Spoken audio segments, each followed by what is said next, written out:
All right. I'd like to start off by saying Barakatah Yahweh, Ba'ashem Yahweh Shai, Ba'ashem Rachakodash. Welcome to another live lesson. The name of this one is Jubilee, a sign of delivery.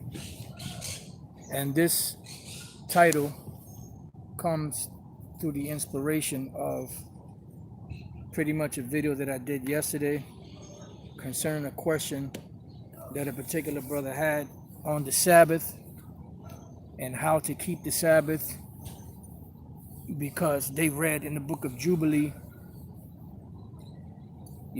that we're not supposed to follow the moon, and we went through some precepts yesterday on that particular subject, and gave the sense and the history and the understanding of the making of many books, so on and so forth. So if you want to get more edification on that, you could go watch that video. And that got me to look up the word Jubilee itself. And this is why it's important to look up words, because the Jubilee is pretty much, in a nutshell, a sign of delivery. And that's why the name of the lesson is Jubilee, a sign of delivery. And pretty much what we're going to do in this lesson is go through that word, go through some precepts, and Lord's will, it'll be edifying. Because you had your Sabbaths for the land, which was every 7 years. And then you also had something called the year of Jubilee, which was every 50 years. You would number 7 years, and after, 7 times 7 was 49. And the very next year would be the year of Jubilee, which would be the 50th year. And that would be like a great release for Hebrew slaves, pretty much, so you can get an idea of what the Jubilee was all about. So we're going to go on the scriptures and read it out of the scriptures. But before we go to the scriptures, I got the Compact Bible Dictionary, which is the Zondervan Bible Dictionary, and I looked up under the word Jubilee, which in this particular book that I have here, it's on page 297, and it reads Jubilee, ram's horn, trumpet. So pretty much the Jubilee, what would happen was there would be a ram's horn or a trumpet blown, and that was supposed to indicate the release of Hebrew servants, the release of property that had been sold because of Israel's poverty. So it represented a joyous occasion, because not only were you freed up from your captivity, but we were also given back the possession of our land that we may have had to sell because we fell into great poverty. And that was the only way, to be able to sustain ourselves at that particular time. And as we read along, you'll get the idea. So it was that trumpet was blown for the year of Jubilee, pretty much, or for the for the year of Jubilee, that brought joyous, festive occasions. All right, it says, according to Leviticus 25, every 50th year in Israel was to be announced as a Jubilee year. 3 essential features characterized this year. First, liberty was proclaimed to all Israelites who were in bondage to any of their countrymen. And you also had instances where if you had an actual heathen of another nation that Israel has sold himself to, you would actually be able to have an Israelite that was near of kin to him to redeem him from the hand of his enemy, from the hand of that particular heathen. And this is why when we read the curse of Deuteronomy 28, it says, no man shall buy you, no man shall save thee, because there was not going to be anyone of our kinsmen to be able to redeem us from those curses. All right. So it goes on to say, to any of their countrymen, the law provided that the price of slaves was to vary according to the proximity of the Jubilee year. Second, there was to be a return of ancestral possessions to those who had compelled to sell them because of poverty. This, of course, excluded the possibility of selling a piece of land permanently. It says provision was made that the price of real property was to vary according to the proximity of the Jubilee year. The third feature of this year was that it was to be a year of rest for the land. The land was to remain fallow, even, which means unattended, unbroken up, because you have to have land sabbaths, which Elder Apostle Gabar goes into from time to time. It said the land was to remain fallow, even though it had been so in the previous sabbatical year. The people were to live simply on what the fields had produced in the 6th year and whatever grew spontaneously. So pretty much the reason why this is important to these times now is because when Yahushua comes to deliver us, that will be considered like a year of Jubilee. And we're going to, when we look up this term Jubilee, which is in the scriptures, just bear with me 1 second. Let me just write this down real quick.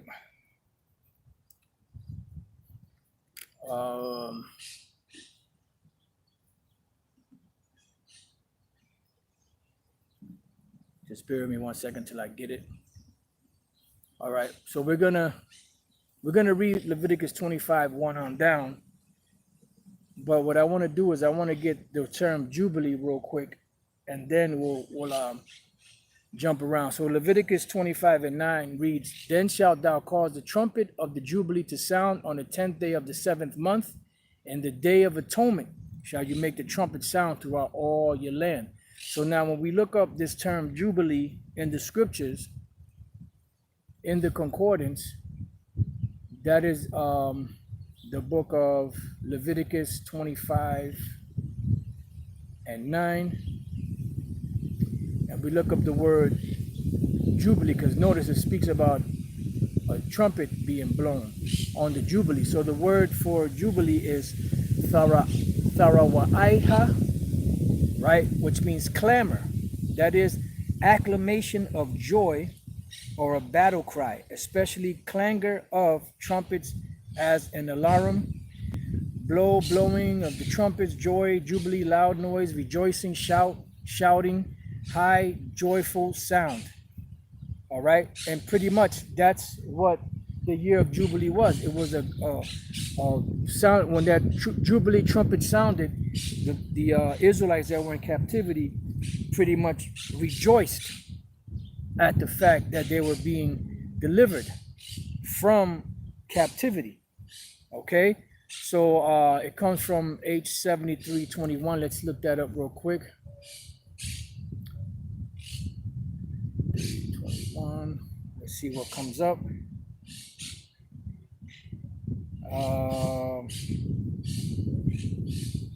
Let's see, H7321, which means let's just read Numbers 10 and 7. "But when the congregation is to be gathered together, you shall blow, but ye shall not sound an alarm." And the word alarm is a 7321, which means rawai, a primitive root to mar, especially by breaking, figuratively to split the ears with sound. That is shout for alarm or joy. In this case, it's an alarm for the nations, and it's joy for the elect of the nation of Israel to be delivered from captivity. So our deliverance, which will cause joy to the elect, those who we are, those elect, will also be an alarm or a frightful sound to the other nations. Because remember, the scriptures speak about the day of the Lord is dreadful. The day of the Lord being dreadful. So let's go back now to Leviticus 25, and let's start at the first verse. Now that we kind of gave somewhat of a understanding of the Jubilee and of the blowing of the trumpet of Jubilee and of the great deliverance and joy that that sound brought. Now today we have the scriptures. Let me see. Just bear with me 1 second. I believe that's in. I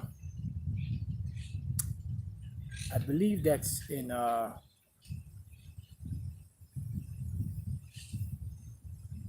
believe that's in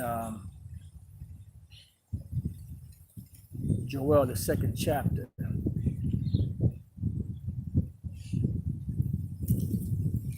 But let me make sure.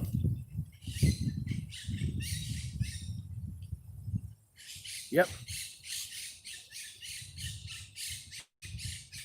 Let me see something.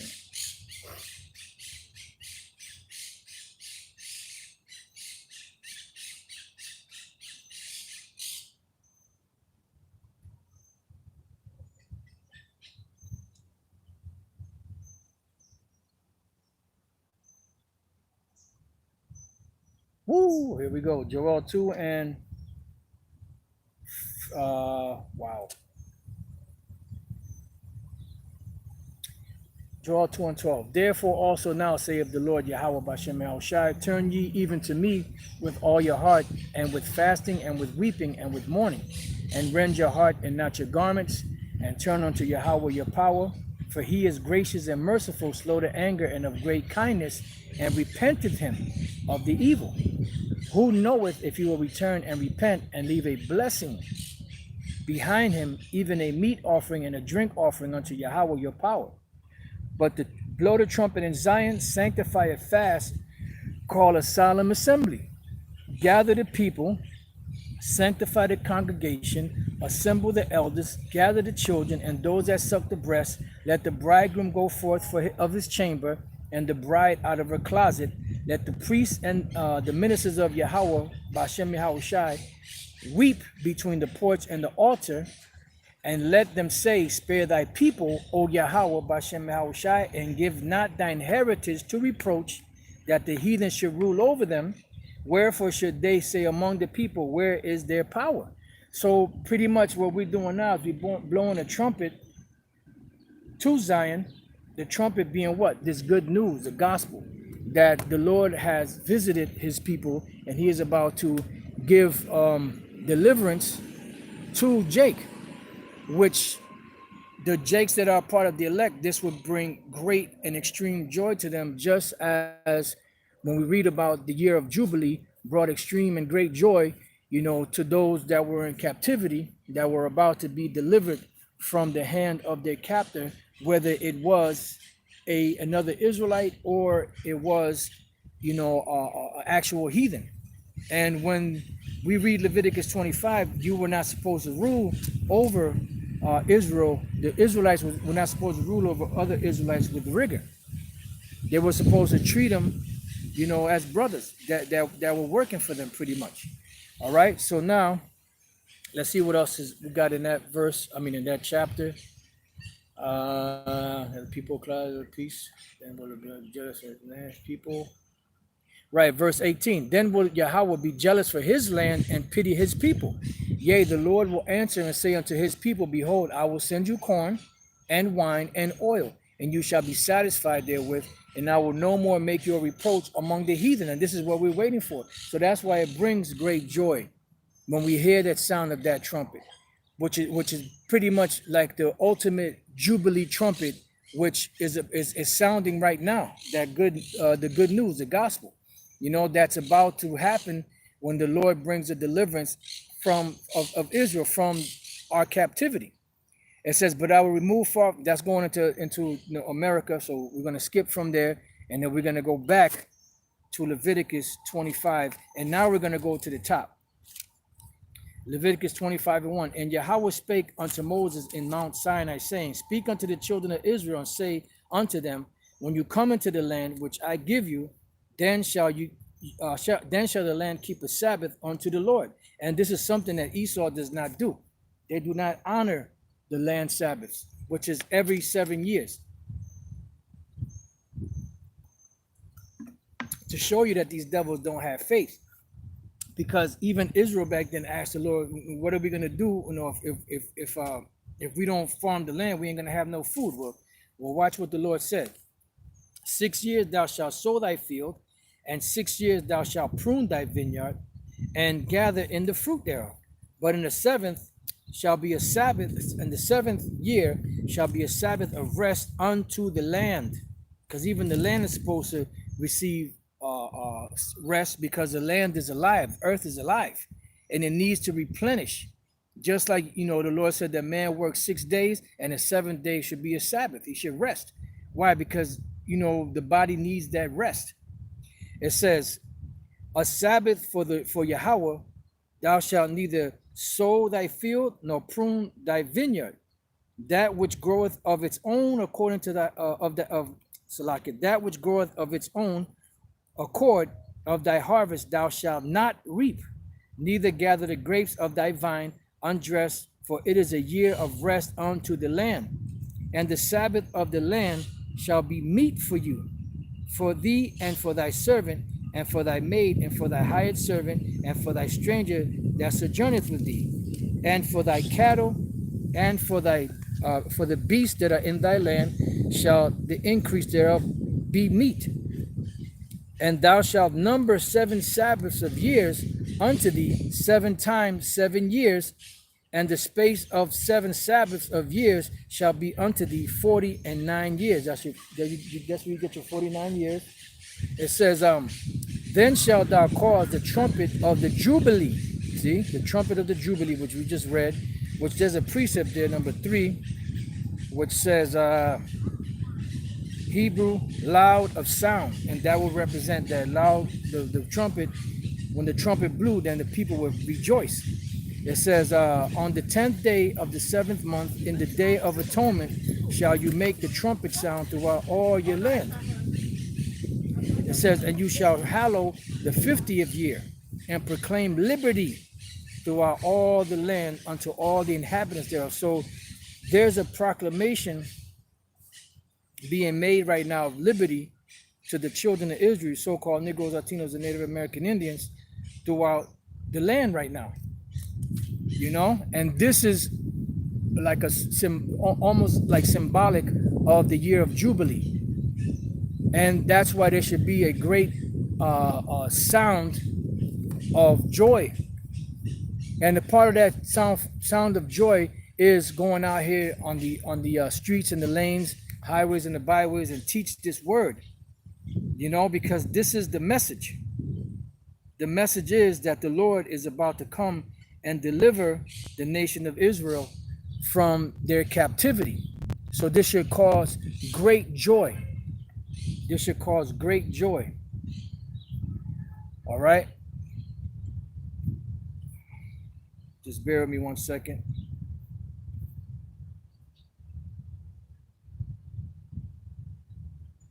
Here we go. This is what I was looking for. Isaiah chapter 61, verse 1. The spirit of Yahweh Bashem Yahushai power is upon me, because Yahweh hath anointed me to preach good tidings unto the meek. And this is who? This is the message that is being proclaimed to the Israelites. And that's what the scripture says, to set a mark upon those that what? That sigh and that cry for all the abominations that be done in the midst thereof, because these are the ones that are sealed with the mark of the Lord, which is the Thawah, which is the exemption from judgment that will be given to those of the elect once this whole shithole goes up in flames, so to speak. All right, it says,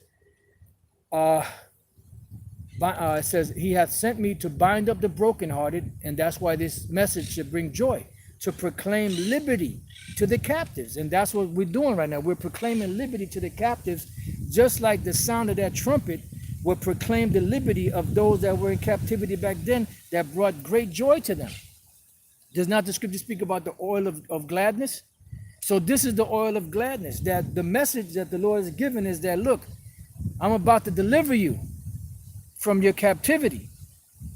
So this should cause great joy in our hearts.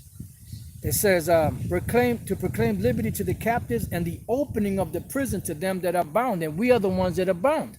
It says to proclaim the acceptable year of Yahweh Bashem Yahushai, and the day of vengeance of our power, to comfort all that mourn. So these words should comfort us. That's what the scriptures speak about, the scriptures being the comforter. So this is the same as the the year of Jubilee, or the Jubilee trumpet, or the trumpet of Jubilee, you know. And this is what's happening right now. There's a proclamation going on throughout the earth that the Most High is Yahweh Bashem El Shai is about to deliver his people from our captivity. So that's the trumpet that's being blown. The same way when you look at the origins and the root words of the word Jubilee, and there was a great shouting. Now, if the Lord permits, we're going to get a scripture dealing with that, you know, like the deliverance part of the great joy, even though this particular time the Lord didn't deliver Jake, because Jake, you know, was off. But the point was that they rejoiced when they saw the Ark of the Covenant coming into the camp, because they knew that deliverance was coming. And even the Philistines got scared, you know, because they said, damn, the Ark of the Covenant is coming. The gods of Egypt that delivered them out of Egypt is coming to fuck us up, pretty much. And they got nervous. But at that time, Jake was going off, so the Most High didn't allow it to happen. But the point was that there was a great shouting, so much that it said that it made the earth shake. It made the earth quake. And the Philistines were like, what the fuck is that? You know, in so many words, excuse my language, you know, and then they found out that the Ark of the Covenant was brought in the presence of Israel back then, and they got nervous and they got scared. And that's what's happening with these nations right now, because the Lord is setting us up in order before their eyes, and they're seeing the bones coming together. They're hearing the trumpet being blown. They're hearing the message, you know, of the proclamation of liberty to the ones that are bound, and they're getting nervous.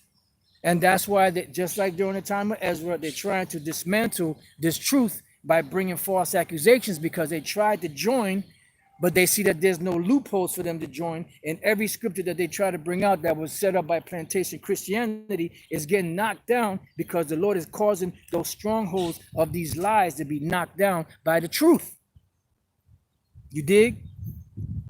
All right, so now let's go back to Leviticus 25 and 10. Matter of fact, was there any more in Isaiah 61? That's a bad chapter, man. That is a bad chapter, man. Let's see if there's any more in Isaiah 61. If not, we'll continue on. Let's see. Oh, that's beautiful. Verse 3, to appoint unto them that mourn in Zion, to give unto them beauty for ashes, the oil of joy for mourning. See? So we're getting the oil of joy, which causes that great joy that would comfort the hearts of those Hebrews that were in captivity when they heard the trumpet of Jubilee blowing. You know, it's just like at the end of the day, you know, when you hear, you know, in certain occasions back in the days, you would have, you know, the you know, like when you in school, you hear the bell at 3 o'clock ringing, and you happy as fuck because you're going home. Well, this is going to be a permanent one. This ain't going to be every 50 years. This is something that's permanent. This is that permanent vacation that the Lord promised us. Remember that vacation? Remember that vacation I promised you? Inside joke. It says that they might be called trees of righteousness, the planting of the Lord, Yahweh Bashem El Shai, that he might be glorified. And the Lord is glorifying us so that his holy name can be glorified. Remember, he said, I'm not doing this because of you. I'm doing it because of my holy name's sake, and because he gave the word to his friend Abraham. That's why he's doing it. Because the Most High cannot break his word, not even for his great name's sake. You know? So he promised his friend Abraham that he would do this. And we are that seed, singular, of Abraham that the Lord promised the seed to, because Abraham had many seeds. So now going back to, let me see, going back to, wow. Well, if the Spirit allows, we'll come back to this, because that's some more juicy meat in there. Let's go back to Leviticus 25 and 10. It says, and you shall hallow the 50th year and proclaim liberty throughout all the land unto all the inhabitants thereof. So now the liberty is being proclaimed what? Throughout the four corners of the earth. That joy of gladness, the oil of gladness. It says, it shall be a jubilee unto you, and you shall return every man unto his possession, and you shall return every man unto his family. This is why we read scriptures like in Isaiah and many others. Isaiah, let's go to Isaiah 14, which we go to a lot. Isaiah 14 and 1. And it says, for the Lord Yahweh Bashem Yahushai will have mercy on Jacob and will yet choose Israel and set them in their own land. And the strangers, which are the Israelite foreigners, shall be joined with them, and they shall cleave to the house of Jacob. Why? Because they are a part of the nation of Israel that was scattered. Some of them look like typical Israelites, and some of them don't. But the spirit that's in them is the spirit of an Israelite, because their fathers go all the way back to one of the 12 tribes of the nation of Israel that laid down with the women of these nations, and the holy seed was mingled, and these children didn't come out looking like your average Israelite. And that's what it means. All right. So going back, Leviticus 25:11, a jubilee shall that 50th year be unto you. You shall not sow, neither reap that which groweth of itself in it, nor gather the grapes in it of thy vine undressed, for it is the jubilee. It shall be holy unto you. You shall eat the increase thereof out of the field. In the year of this jubilee, you shall return every man unto his possession. And we're being returned back to our possession because right now we are in captivity and we are slaves to the ones that are in power, the Edomites, especially the ones, the higher ups that are that are on top, which are today are called the so-called international bankers, the international banking families. You see, which happen to be Amalekites, because the Amalekites are the top family of the earth over all of the other Edomites. So it says, and if thou sell aught unto thy neighbor, or buyest aught out of thy neighbor's hand, you shall not oppress one another. According to the number of years after the Jubilee, thou shalt buy of thy neighbor, and according unto the number of years of the fruits, he shall sell unto thee. According to the multitude of years, thou shalt increase the price thereof, and according to the fewness of years, thou shalt diminish the price of it. For according to the number of the years of the fruits doth he sell unto thee. You shall not thereof oppress one another, but thou shalt fear thy power, for I am the Lord your power. Wherefore you shall do my statutes and keep my judgments and do them, and you shall dwell safely, and you shall dwell in the land safely, and the land shall yield her fruit, and you shall eat your fill and dwell therein in safety. And ye shall say, what shall we eat the 7th year? See, and if you shall say, what shall we eat the 7th year? Behold, we shall not sow nor gather in our increase. Then I will command my blessing upon you in the 6th year, and it shall bring forth fruit for 3 years. And you shall sow the 8th year, because the 7th year was a year of rest, and eat yet of old fruit until the 9th year, until the fruits come in, you shall eat of the old store. So the Lord set it up to where the 6th year would yield 3 years of fruit for us, and that would be stored. The 7th year would be rest. There would be food for us to eat through the 6th and 7th year. The 8th year, you would start to cultivate and plant your seeds and all that, but you wouldn't get the fruit really till the next year. So the Lord provided enough food to make it from the 6th year to the 9th year, when you would get the next nice crop of food. You know, that's some heavy stuff right there. The land shall not be sold forever, for the land is mine, for you are strangers and sojourners with me. See? So it says, the land shall not be sold forever, for the land is mine. For ye are what? Strangers and sojourners with me. And when you go to that word stranger, it goes back to the word gar, which means a sojourner, a stranger.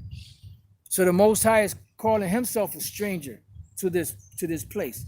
Just like we were strangers, because we're strangers with the Most High.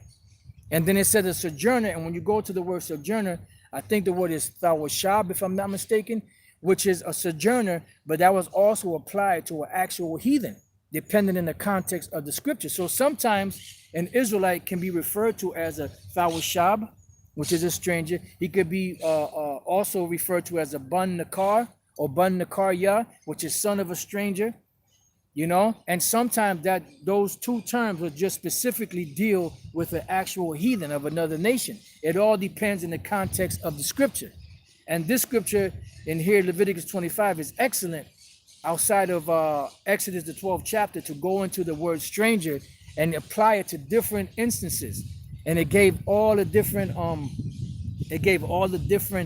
scenarios of the word stranger, because people look at the word stranger in English like they look at the word mark in English, or like they look at the word world in English, and apply it to every, apply the universal definition of those words to everything that they see.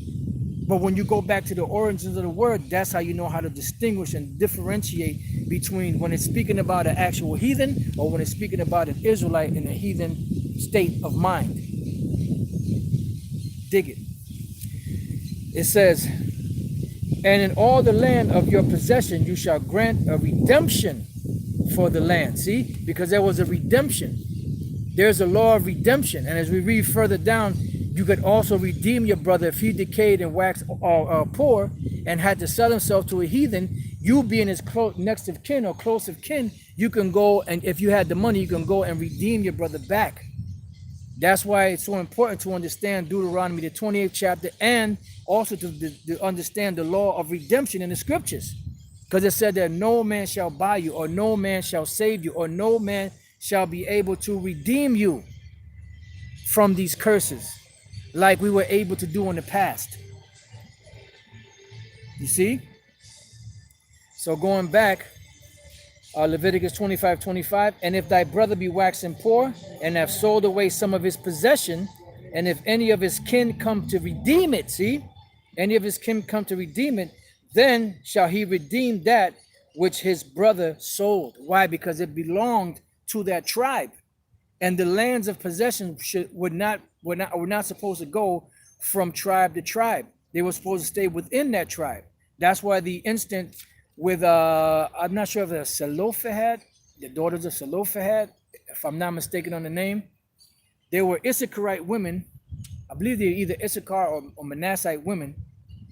And what happened was that the men, because the father died and he only had daughters, and the men, it was either Issachar or Manasseh, they were complaining that if these daughters marry a man of another tribe, the inheritance was going to go to another tribe that was given to their father of that particular tribe. So Moses gave the law and decree that, look, these women, they can marry who they want only within their tribe. Only reason why was because the spirit had it to where the possession would not move from one tribe to another. Now, if they had brothers or other men that can continue the line, they could marry whatever tribe they wanted to marry. But in that case, when there's only daughters and the inheritance is given to them, they have to marry someone of their tribe so that that land will not go to another tribe. So there's a whole dynamic in the scriptures, man, of all different things, all different scenarios, all different laws, all different decrees and, just laws, sub-laws, statutes, sub-statutes, and everything that explain everything. And it's all perfect. It's all in perfect unity and perfect perfect bondness. All right, now let's go back. Leviticus 25, 26. And if the man have none to redeem it, and himself be able to redeem it, then let him count the years of the sale thereof, and restore the overplus unto the man to whom he sold it, that he may return unto his possession. Yeah, because the land was worth money. So when you redeemed it, you would get, if there was still a certain amount of time, you would pay according to the time of the Jubilee. All right. It says, but if he be not able to restore it to him, then that which is sold shall remain in the hand of him that hath bought it until the year of Jubilee. See? and in the Jubilee it shall go out, and he shall return unto his possession. So if the man was not able to buy it, then when the Jubilee came, that land was supposed to be given back, because the land was not supposed to jump from tribe to tribe, you know. And the reason why he sold it in the first place was because he was poor, and that's the concept of a pawn shop. You see, a pawn shop, you would pawn something because you need the money, but then you come back, you would have to pay a little extra to get it back, you know. But in the case of the Jubilee, you know, once that 50-year came, you have to return the possession back. And the only way that land can actually be taken away from that tribe or family or man is if that particular plot of land was within a city that had walls. And if it wasn't redeemed, then that's the only way that the possession or that land would remain with the person that bought it without having to be redeemed in the Jubilee. So there's a whole dynamic to the whole Jubilee thing, man. So it says, verse 29, and if a man sell a dwelling house in a walled city, look, here we go, then he may redeem it within a whole year after it is sold. Within a full year may he redeem it. And if it be not redeemed within the space of a full year, then the house that is in the walled city shall be established forever to him that bought it throughout his generation. It shall not go out in the Jubilee. See, it says, but the houses of the villages which have no wall round about them shall be counted as the fields of the country. They may be redeemed, and they shall go out in the Jubilee. Notwithstanding, the cities of the Levites and the houses of the cities of their possession may the Levites redeem at any time. And if a man purchase of the Levites, then the house that was sold and the city of his possession shall go out in the year of Jubilee, for the houses of the cities of the Levites are their possession among the children of Israel. But the field of the suburbs of their cities may not be sold, for it is their perpetual possession. Verse 35. Now this is another good one, dealing with the word stranger. And if thy brother be waxen poor and fallen in decay with thee, then thou shalt relieve him.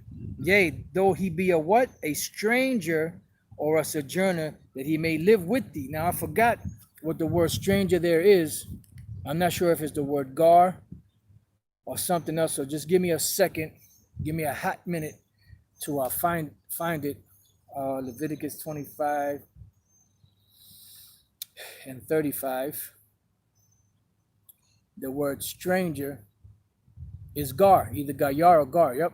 And then the word for sojourner in the same chapter goes into the word thashab or thawashab, which is an actual stranger, but it could also be applied as a sojourner. You know? All right, so let's go back. So let's read that again. And if thy brother, so it's specifically speaking about what? A brother, an Israelite, be waxen poor and fallen in decay with thee, then thou shalt relieve him. Yea,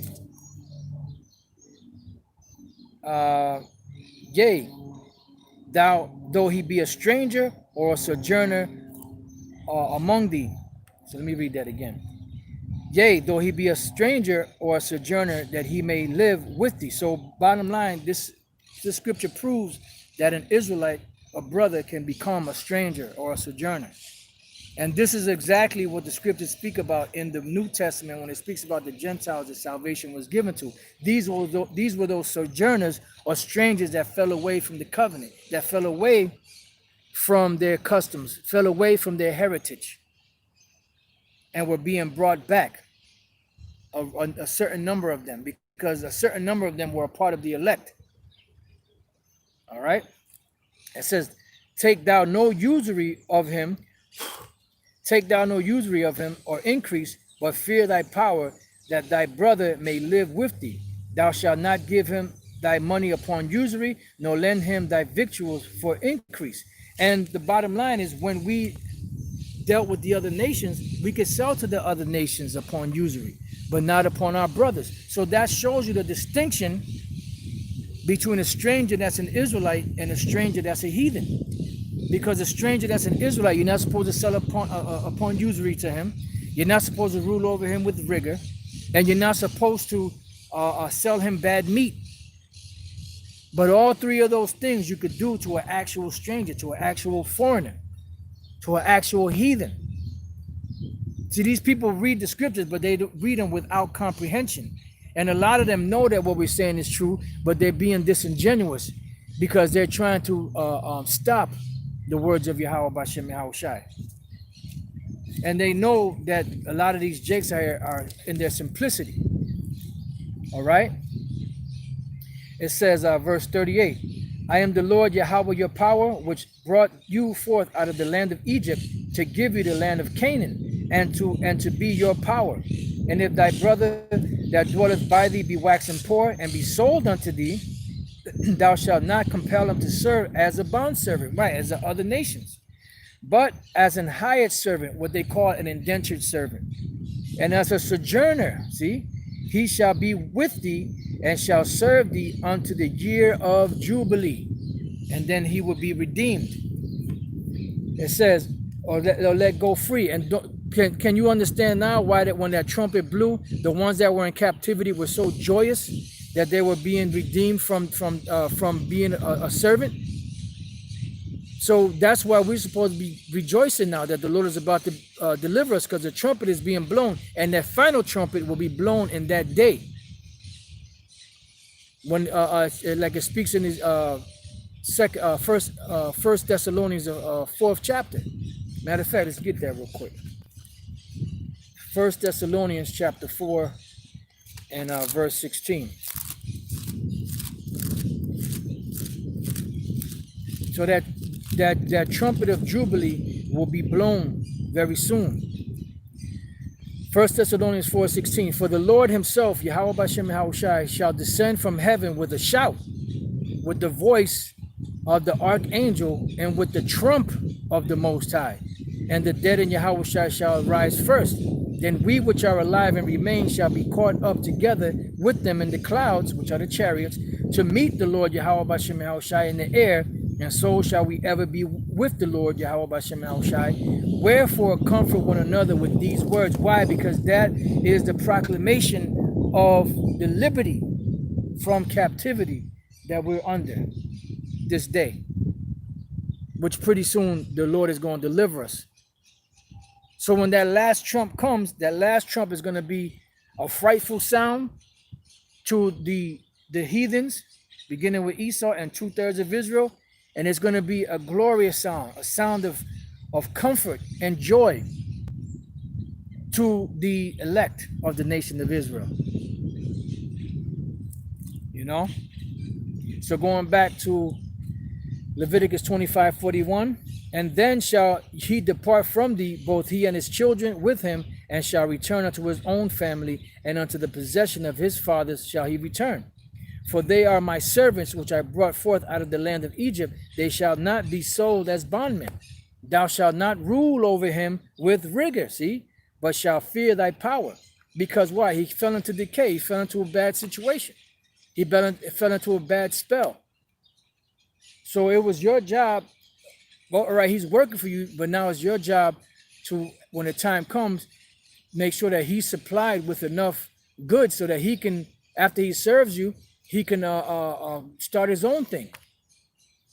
You're not supposed to have a perpetual servant unless they put the oil, into their ear because they love their master that much. And that's what Esau's trying to do. He's trying to put that oil, which is a microchip, which is the mark of the beast, upon you jakes and upon the world to have perpetual slaves. So going back to Leviticus 25:44, both thy bondmen and thy bondmaids which thou shalt have shall be of the heathen that are round about you. Of them shall you buy bondmen and bondmaids. And this is not going to change. Because when we read in Isaiah 14:2, it says that they shall take the people and bring them to their place. They shall be bondmaids and bondmen and bondwomen. Something along those lines. So it says, moreover, of the children of the strangers that do sojourn among you, of them shall you buy, and of their families that are with you, which they begat in your land, and they shall be your possession. because that's what they're going to be. Isaiah the 60th chapter. And you shall take them as an inheritance for your children after you. So an inheritance, is land, but an inheritance is also slaves. An inheritance is also money, cattle, different animals and different livestock that you may have. That's why in Isaiah 60 it speaks about the rams of Nabojoth and the dromedaries, and the different cattle that's going to be brought from these nations to us, because those are also a part of the riches. Silver, gold, the riches. Land is riches. Flocks and herds and all that. Those are riches, and slaves. It says, and you shall take them as an inheritance for your children after you, to inherit them for a possession. They shall be your bondmen forever, and over your brethren, the children of Israel, you shall not rule over one or over another with rigor. Verse 47. And if a sojourner or a stranger wax rich by thee, see, this is the heathen, and thy brother that dwelleth by him wax poor, and sell himself unto the stranger or sojourner by thee, or to the stock of the stranger's family, after that he is sold, he may be redeemed again. One of his brethren may redeem him. And again, that's why when you go to Deuteronomy 28, no man shall buy you, no man shall redeem you, no man shall save thee. Because it goes back to the law of redemption. And that's why when Yahushua comes back, he's going to be the ultimate redeemer that's going to redeem us from this, because he already redeemed us 2,000 years ago, but now he has to come and physically free us. All right. So let's read on. Verse 49. Either his uncle or his uncle's son may redeem him, or any that is nigh of kin unto him, or of his family may redeem him. Or if he be able, he may redeem himself, and he shall reckon with him. And you've seen that in certain movies that they show you where Jake, they would do certain jobs and they would get paid a little here and there every once in a blue moon, and eventually they would amass enough money to where they would actually buy their freedom.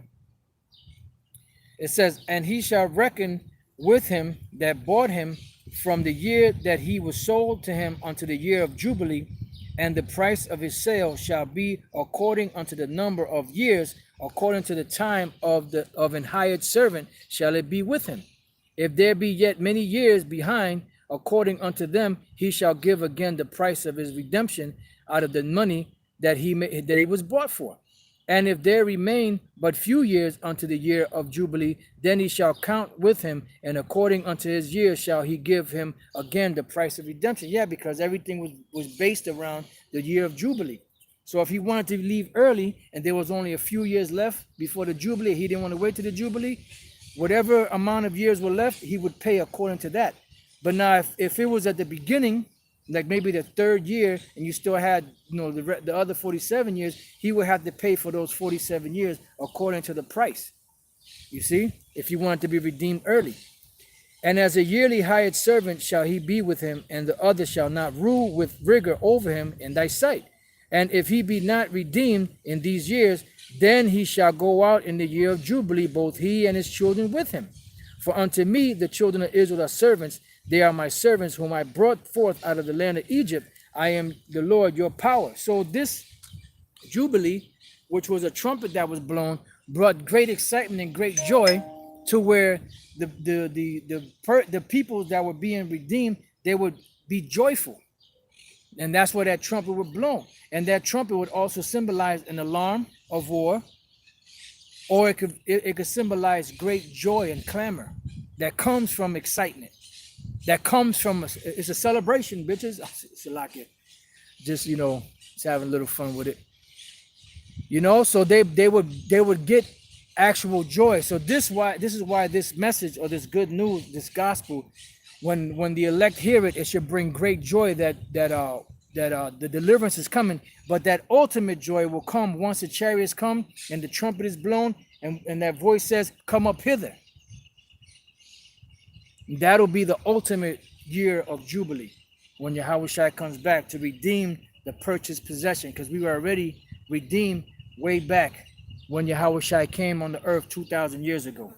So this is what we're bracing for. This is what we're waiting for. You know, this is why we suffer the things that we suffer, because we know that that our redemption draweth nigh. You know, as the scriptures say. Matter of fact, let me see if I can find that precept. We can end on that. Let me see, redemption. Let me see if I can find that real quick. Just bear with me 1 second.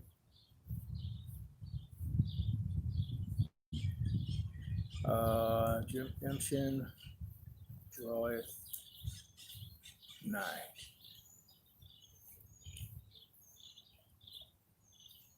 Oh, beautiful. Leviticus 20, I'm sorry, Luke 21 and 27. And then shall they see the Son of Man coming in a cloud with power and great glory. And when these things begin to come to pass, then look up and lift up your heads, for your redemption draweth nigh. See? And that's why we're supposed to be rejoicing at this redemption, because and at these times, because we know that we're very close to the Lord coming to redeem us. And it's just a matter of time. And we're very close. You know, you see everything that's happening around the world. You see all these different shutdowns. You see them preparing everything to go into the second wave of shutdowns because of the COVID. And this time is going to be worse, you know, because this time, you know, they're going to enforce things even harder. The first time was easy martial law. This time is going to be even harder, you know. And that's why, you know, the Spirit's been on from the apostles, elders, bishops, brothers out there to say, you know, if you have, you know, a little extra, you know, put a little extra away, so when, you know, you can't go to these stores, at least you have something to fall back on. But if the case be that you don't have it and you can't get it, don't worry about it, because eventually the Lord is going to make a way for his servants to eat. Read Isaiah the 65th chapter, and that'll boost your faith. But if you happen to have it like that, you can get a little extra. You never know if the Spirit have a brother get a little extra for when the time comes, maybe share with other brothers. You know, we don't know. We don't know exactly how it's going to play out, but we know that we're close, and we know that it's about to go down, you know.